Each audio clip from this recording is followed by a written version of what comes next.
অনুষ্ঠান বলেন অনুষ্ঠান বলেন,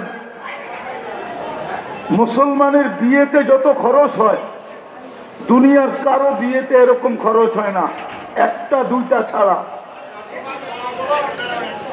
এক দুইজন ছাড়া। মুসলমানের গরিবের বিয়েতে যা খরচ হয়, চাই সেটা ভিক্ষা করে হোক, হয় না? হয় না? হ্যাঁ, যত আইটেম হয় দুনিয়ার কারো দুই চারটা বিয়া ছাড়া।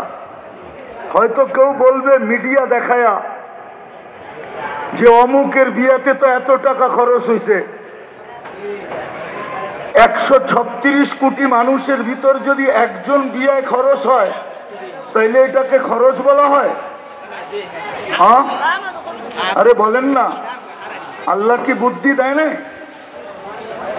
আপনি বলবেন ইন্ডিয়ার এক শিল্পপতির বিয়েতে, ছেলের বিয়েতে এত খরচ হয়েছে, ওইখানে তো 136 কোটি মানুষ। 136 কোটি মানুষের ভিতর থেকে একজনের ছেলের বিয়েতে এত খরচ হয়েছে, হইতে পারে, কিন্তু বাকি কারো বিয়েতে তো হয় না। মুসলমানের তো ফকিরের বিয়ে তো 2-4 লাখ টাকা খরচ হয়, না হয় না? হ্যাঁ, আর ধনীগুলা তো বাদই দিলাম, ঠিক না? তো দুনিয়ার কোনো দিক দিয়ে আমরা পিছিয়ে না, কিন্তু তারপরও আমরা দুই হাতে কিল খাইতেছি কেন? আমরা এত নির্যাতিত কেন, নিষ্পেষিত কেন?